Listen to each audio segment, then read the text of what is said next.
Welcome back to Q Innovations. I'm your host, Phil McKinney. We are back here in the studio in Colorado. This week, we're going to take maybe a step back in history. One of the conversation points that comes up a lot when I do Q&A at public speaking events, when I'm teaching workshops, etc., is about my own history. And how did I get to where I am today in my career? What experiences did I have?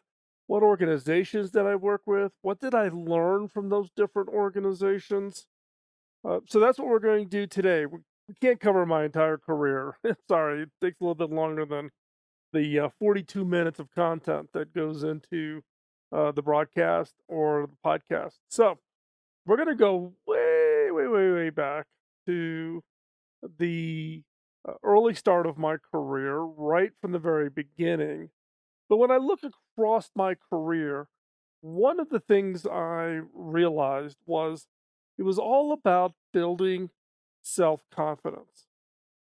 And I am so thankful for those early experiences with those early organizations, early leaders that really modeled for me what it meant, one, to be a leader, but two, how to instill into a young kid, me, who thought he knew everything, who was coming in guns blaring, and not to squash me or throw cold water on me, but to actually encourage what it was that drove me, that I was passionate about, that I was truly, focused on, from the standpoint of uh, those things that just caused my excitement to happen. And so what we're going to talk about today is we're going to talk about how to build your innovation self-confidence. So in my case, I'm going to share with you how I built my innovation self-confidence over some of my early jobs and my early careers. And what did I learn? And what were these organizations like? And what were the experiences that they gave me? But before we dive into that, we need to kind of take a step back and think about what are those skills about self-confidence? What are those elements that build up your self-confidence? Whether you're in the beginning of your career, the middle of your career, or you're looking at the sunset of your career, what are those elements that build up self-confidence? Well, they break down into a couple of different areas. One is around team spirit. Team. You have to know how to build a team, and the teams are really the crux of your self-confidence. Your self-confidence isn't about, you got to show up somebody else or you've got to be the smartest person in the room. Not the case at all. It's about really being a part of a team, knowing how to build a team, and eventually knowing how to lead a team. And you realize that, especially in the innovation game, there's no such thing as the lone innovator. It is all about the team. And yeah, okay, early in my career, I was just as interested in seeing my name in the press. I have file folders early in my career where I collected every clip, every time I was mentioned, my name came up someplace. You know, I fed off of that. I learned as I went through my career, not that important. It isn't about you. It is about the team. So team. Self-confidence. Self-confidence is not just self-confidence from the standpoint of what I was typically thinking about, but self-confidence is in the fact of confidence that you can do things, confidence that you can achieve, confidence that you've got something to build upon that you have learned. Third in these soft skills is communication. You have to know how to communicate and how to communicate effectively. Effectively. Now, my background is I was a software engineer. I started off my career specifically in the tech area, software engineering, specifically graphics. the representation of information, the creation of tools that used graphics to convey ideas and concepts, anything that was graphically oriented. How did I end up there? I originally wanted to be an architect. I started off wanting to become an architect early in my career. I was fortunate to have been selected by the National Science Foundation to be part of what was called the Saturday programs. Saturday programs was a program at the University of Illinois funded by NSF, whereby high school seniors who, you know, had certain aptitudes and certain skills. Thank goodness it was not on based on grades because my high school grades weren't all that great. It got me through. I was kind of a solid B student, but I wasn't the academic, nobody was ever going to confuse me with being the valedictorian in my high school. But I got selected for this program. I was really big into architecture, mechanical engineering, anything drafting and drawing. You would find me at my drafting tables for hours, inking and lettering and doing designs, etc. And that's what got me into this program. As a result of that, um, I did my senior in high school and my freshman year in college kind of at the same time, and I got to get kind of eased into college and really learn it.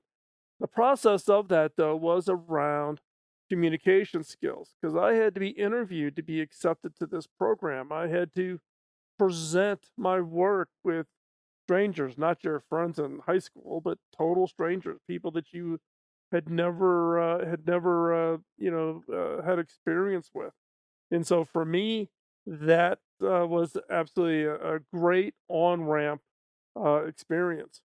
One of the other soft skills you have to have is empathy. You have to be able to empathize with the customer that you're trying to solve the problem with, or the ultimate consumer who's going to buy your idea, or your coworkers. Just showing empathy to just the day to day life struggles that your coworkers have.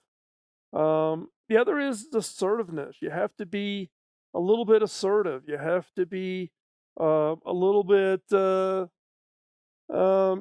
can't be a wallflower. You've got to be willing to stick up for yourself. You got to be more importantly being willing to stick up for your ideas, and not just by the volume of your voice or the fact that you can yell, but you have to be able to be assertive. You have to be able to convince. You have to be able to persuade.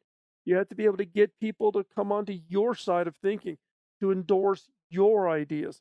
In some cases, to do that, you have to be willing to change your ideas, to merge your ideas with something else that somebody else has thrown out there.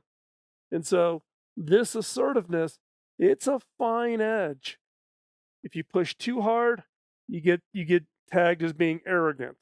You push back too far, oh, you're a wallflower, you're an introvert, you're a doer, not a thinker. You got to find that right edge on that assertiveness. And then also on the soft skills is you have to define your personality. Now, some people would believe that personality is something that you're born with. I don't believe that. I think your experiences early in your career define your work personality. Now, some cases, like for me, I will be the first to admit, and anybody who knew me early in my career will tag me as a workaholic. That was my personality type. I was compulsive. I was addictive to the adrenaline of work.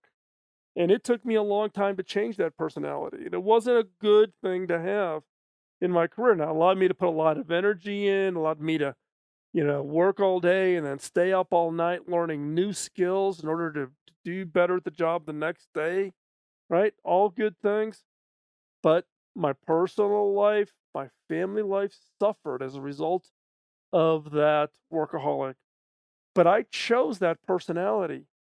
And you can choose the personality traits that you want to have. And you need to think about those personality traits and you need to select the ones that are the ones that you want to be you, that want to define you in your work environment. Now, if you want to be a workaholic and be a type A and, et cetera, knock yourself out, there's always unintended consequences. If you look at what personalities you want to have for innovation, it may be a different set of skills and personalities that you need to have innovation success. So don't, you know, now may not be a bad time to step back and think about what is your personality and what your personality should be. And we talked about those soft skills in the last segment. We talked about team spirit. Yes, you need to have self confidence, but self confidence builds off of all of the other areas of communications and empathy and assertiveness and personality. And I would actually argue that these other elements of of the soft skills actually become part of your self confidence. You can't have self confidence without assertiveness. You can't have self confidence without teamwork, um, team skills. You're not going to become self confident if you don't have communication skills. So I would argue that these all build up together. So, as I said at the beginning of the show today, what I wanted to do was walk you through my own experience. We're gonna go in the time machine way back to 1980 in Evansville, Indiana. So, my wife and I, if you've been listening to the show for any amount of time, you've heard the story. My wife and I met when we were 14. Yes, 14 years old. We met via Boy Scouts. We are a scouting marriage. We started dating at 17. We got married at 20, our sophomore year in college. The summer after our wedding, my wife was able to help me secure a summer internship at a company called Anchor Industries. Anchor Industries, if you're not familiar with it, is the one of the largest producers of canvas products, backpacks, big, huge circus tents. You've seen these white vinyl tents that drape and look beautiful, kind of a natural shape and form. Um, Odds are those are Anchor tents. Anchor is based in Evansville, Indiana. It was founded in 1892. My wife knew the family. My wife was doing her undergrad at the University of Evansville. I was at the University of Illinois in Chicago. We were married, yet lived 5.5 hours apart. Don't ask. So this was the summer internship. She knew the family that owned Anchor Industries and mentioned that I was looking for a summer internship and that I was interested in architecture and design and drafting, etc. And they hired me in. And my initial job at Anchor for that first summer was to go through all of the designs of all the products that Anchor manufactures and reverse engineer blueprints. So they would have a blueprint version. Many of their products they'd been making for 50 years, but didn't have any form of engineering drawings.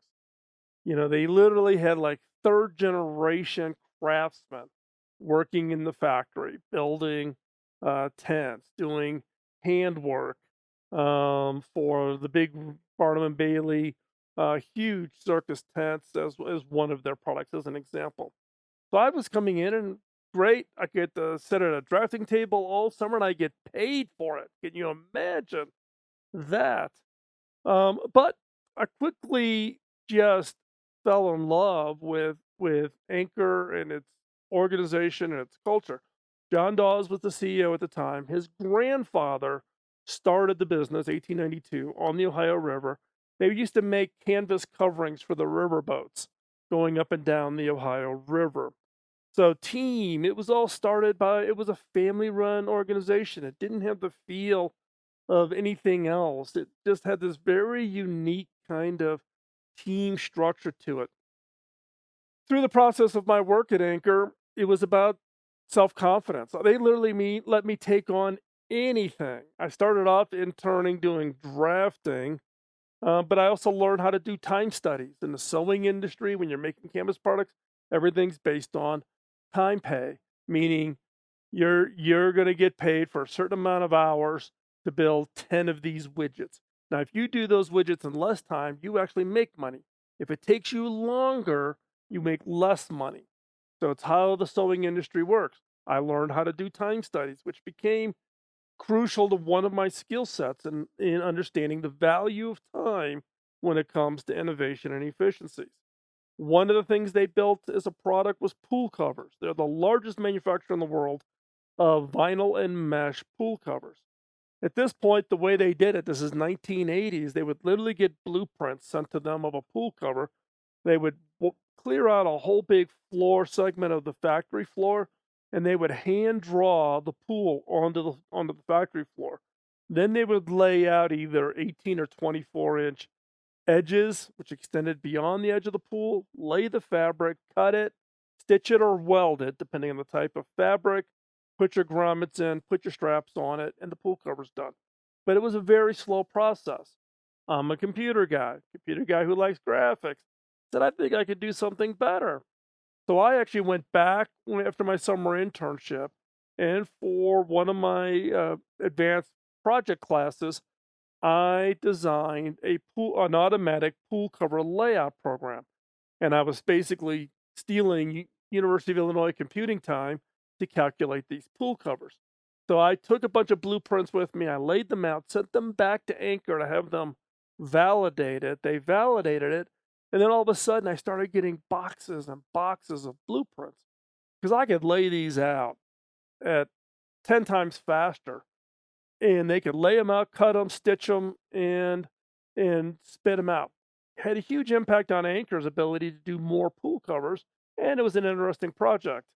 Later, however, it actually turned into what when I became an employee of Anchor.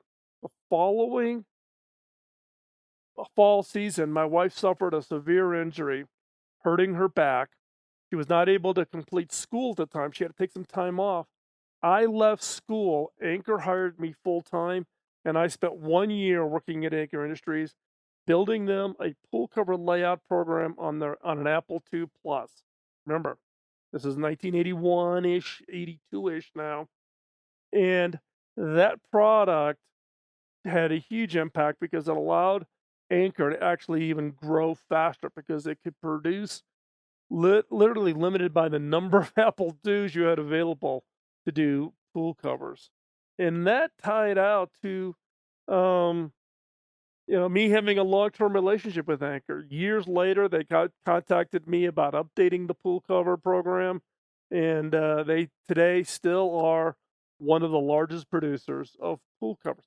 But that confidence, the fact that they just let me go do it and try it out, experiment with it, and let's see what this young kid can come up with to help get us more efficient and those kinds of things. So it was just that endorsement of trust, and that's what I valued from Anchor Industries. And I would argue that the way you build innovation self confidence is through your work or career experience. I've already talked about literally my first, what I would call real industry job. It started off as an internship, and then fortunately for me, my wife, who had suffered a back injury as a result of a job she had while she was a nursing student at the University of Evansville, Anchor Industries hired me on full time and offered us benefits as as full time employees, which is just unheard of. I mean, John Dawes and in the Dawes family basically was guardian angels for my wife and I in those early days of our career. So after Anchor, there was other jobs that came up, but again, it's all about filling in the soft skills, so the team spirit, having had that experience to build up your self confidence. But self confidence is dependent on things like team spirit, communications, empathy, assertiveness, your personality, knowing what personality styles, how you want to be portrayed, how do you want to portray yourself, what drives you internally defines your personality. So after Anchor Industries, the next stop on my career was with Deltek Microsystems. So yes, if you're watching the video, this is an actual image of my business card at Deltek Microsystems. Now, I'm going to guess that 99.9% of you have never heard of Deltek Microsystems. Deltek Microsystems was a subsidiary of Deltek. Deltek was also a subsidiary of Princess Hall Publishing. Deltek was the largest producer of training materials around technology. So if you had mainframes, mini computers, in the case of Deltek Microsystems, we focused on the early stages of PCs. So this would have been 1983 -ish. Yeah, 1983, 1984. And our mission was to capitalize on this new thing called a PC and create training materials that new users could take to learn how to take advantage of a PC. Now, how did I end up with the job at Deltek? Well, I ended up at the job at Deltek because of my work at Anchor. I had done the pool cover layout program, had done that, was at Anchor for a year, almost debated with not going back to school, but to actually stay in Evansville, Indiana, and work my entire career at Anchor. There'd been people at Anchor, actually a large crew of people at Anchor that had been there 35, 40, 45 years, second, third generation. Anchor employees, very solid, very well established um, type of environment. But I decided that after the year, Anchor was pretty well up and running on the pool cover. I had written some other software programs for them that they had adopted, and actually helped one of the people that I worked with to get some training, and eventually she came to become the CIO. Many years later, I went back to visit Deltek 20 years after I had left, and she was there as their chief information officer, running all of the IT systems at Deltek. Or I mean, at Anchor. At Deltek, it was about training people how to take advantage of technologies to benefit your business. So, with regards to some of the soft skills I learned at Deltek, teamwork. It was a brand new organization, so this team was being built up, and I was hired on as a manager. Think about that. I came from Anchor Industries to Deltek to manage, and Deltek had seen or heard about the pool cover program and heard great things about what I had done at Anchor. That's why they hired me. PCs, a lot of experience on that. Um, Willing to try and experiment, and they basically hired me to unleash me to do what I do. Um, so it was my first time where I had to hire people. I'd never hired anybody. I never had to fire anybody. So this was my very first. How do you build a team, and how do you support a team, and how do you recognize when you made a bad call on a hire, and how do you deal with it, and how important it is to get the right people. On communications, Deltek was the organization that kind of pushed me out in front, giving talks, giving speeches.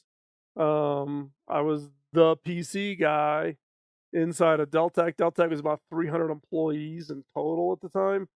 Bob King was the CEO. Deltek actually you could argue, was a little bit like a spinoff from IBM when IBM got into antitrust and it had to split itself up between IBM hardware, IBM software, and IBM training. Deltek was the old IBM training group. Um, and so I'm in this new little subsidiary called Deltek Microsystems, and I'm the PC guy. I'm the guy that knows all about PCs, and I'm the guy defining what the training needed to be. So I had to be out in front talking, get very good at communicating. My first, some big flubs in the press all occurred when I was at Deltek. Also, you learn on some failures. We had some failures. We were releasing a product. And all of our products came out floppy disks, 5.25 inch floppy disks, and we had a bunch of disks duplicated for a new release, and then it was found that one of the disks had a flaw in it. So I had to fix the flaw, and then literally sat in front of a PC for, I don't know, it was like 36 hours straight, hand duplicating, sticking a floppy into the drive, letting it write over it, pulling it out, sticking the next one in. and then validating everyone to make sure that every package that went out with the product would work and was perfect. And that was my learning to says if you have a failure, that's fine. You've got to fix it. You own it, you fix it. And let me tell you, 36 hours, you make sure you don't make that mistake twice. Um, Assertiveness. I had to learn how to be more assertive. I wasn't really that much of an assertive type of personality at this point in my career. This is only like my second real job, and but I had to learn how to push. I learned had to express my opinion and express my ideas, and then also my personalities. I learned to be very self-aware of what I was good at and what I wasn't so good at. Deltek is the company where Bob Davis, my first mentor, recruited me to. He was my boss at Deltek Microsystems.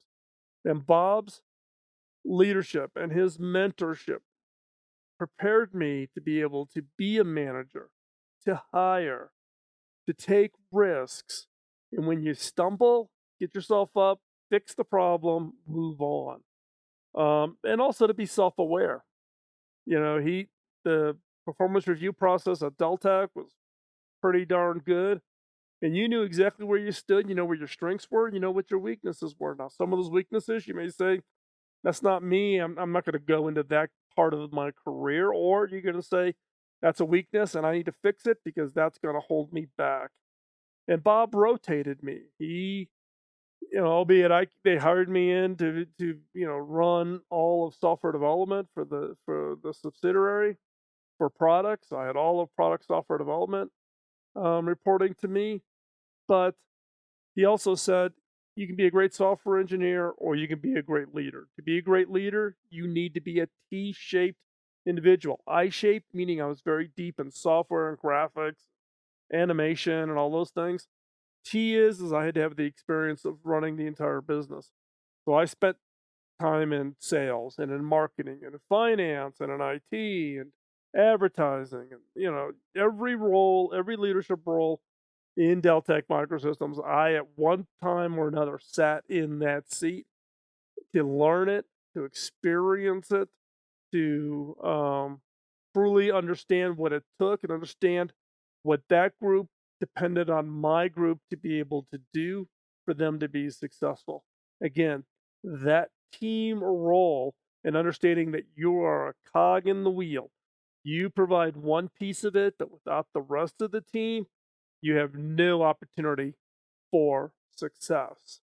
And so Deltek Microsystems, Bob Davis, Roxy Westfall, Bob King, Peter Dignan, all the leaders within Deltek Microsystems had a huge impact on my career, and I will be forever thankful to them. And in my case, my building of my innovation self confidence was based on my early career experience. I can trace it all the way back to that very first job at Anchor Industries and my second job at Deltek. Those two companies really set me down the path that ultimately became my career that it is today.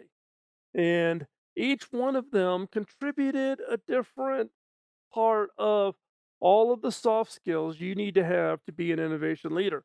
Innovation self confidence is one um, soft skill you need to have. And that soft skill is all about just having that confidence. You've done it, you know how to do it, or maybe you don't know how to do it, but you know how to learn to do it. And so, what I wanted to do here was to share with you how each of those couple early companies fit into building out my soft skills. And so, when you look at the soft skills map, whether it be team spirit, self confidence, communications, empathy, assertiveness, personality, each of my early jobs filled in some portion of these soft skills. So if you look at team spirit, both Anchor and Deltek had huge impact on my understanding of teamwork, everybody contributing their expertise, and that everybody is not an expert in everything. So contribute your expertise, but also don't be a wallflower. provide feedback to other people, contribute to, build upon, or as we just said in one of the past shows about plussing it. How do you help somebody that's got a really good base idea? Is there a way that you can make their idea even better? So both Anchor and Deltek had a huge impact in educating me about that team spirit. Anchor and Deltek both hugely impacted my self confidence. Why? Because they gave me the freedom to go off and try things and not to worry about failure, not worry about stumbling. And again, I would argue that self confidence is really made up of all of these soft skills. You need all of these soft skills, whether it be teamwork, communications, empathy, assertiveness, personality. You need it all to be self confident. But in particularly in the self confidence, both Anchor and Deltek allowed me to go off and do things that, I mean, at Anchor, I'm still amazed that John Dawes and Eric Salter would allow this 20-year-old kid to go off and do what they let me go do as an intern and then as a new employee. Deltek, what Bob Davis allowed me to go do, absolutely um, unbelievable for a kid as young as I was at 20, 21 years old. Communication skills. Deltek really armed me to build up my communication skills and not to talk technical, but to talk and adapt my language to the audience. It was my audience technical, talk technical. If my audience is leaders, talk with a leadership type of style. If you're talking to customers, talk in their style. Adapt the communications to your audience. In the case of empathy, understanding and empathizing with customers, but also the key skill I learned from Anchor was empathizing with employees. Anchor was a family run organization. In the case of my wife and I, we were newly married. We were 20 years old. We actually lived in a condemned building in Evansville, Indiana, and our monthly rent was $50 a month when we first started out. That's how we started our life, in a condemned building at $50 a month. And John Dawes and his family came alongside my wife and I and helped us. They were our guardian angels in our early career and in our early life as a couple. And I just can't say enough for Anchor Industries and the Dawes family. Assertiveness. You have to learn to be assertive. You got to push your ideas. You got to sell your ideas. Deltek taught me that. I was already put right out of the gate, day one. My second job, hire, put right into as a manager. I'm like amazed that they would do that for someone such as me. And then personality. And you get to pick your personality. Now at Anchor, I was so dedicated to Anchor. I worked crazy hours, even though at Anchor, it's like working in a factory. We punched clocks. You had to put your time card in, punch your time card. But I worked hours into the evening writing programs, testing programs, designing things. They let me design. I'm an Eagle Scout. I was big into outdoors, so I designed a tent, and Anchor let me build the tent using their resources as a test and trial. I was into rock climbing. I was a rock climbing instructor, so I built some early rock climbing gear, things that today, if you're into rock climbing, you could go buy. I was building those at Anchor back in those days, and they let me use all the equipment, supplies, anything I wanted, and to go off and try it. Same thing at Deltek. They pretty much gave me free reign to go do whatever I thought was needed to make Deltek Microsystems successful. And I would hope that my staff and my leadership style today, and my role today as a CEO, mirrors what Bob Davis showed at Deltek and what John Dawes, Eric Salter, and the leadership team at Anchor showed me back in when I was there in the 1980-81 timeframe, which was trust, trust your people. Yes, they may mess up and stub their toe and cause a problem or whatever, but trust them. So trust them.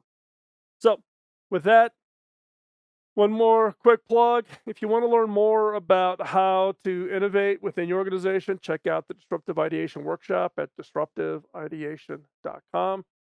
You can also reach out to me. Let me know what you thought of today's show. This is only a couple of my stopping points in my career. I've been thinking about doing case studies of some of the products and innovations I've developed, pointing out what worked and didn't work and what I learned through that process. So let me know. Phil at killinnovations.com. And again, what if I had one favor to ask of you, and that is tell others about the show. Help us expand the subscriber base. Let other people know about Killer Innovations. And with that, we'll talk to you next week. Bye bye.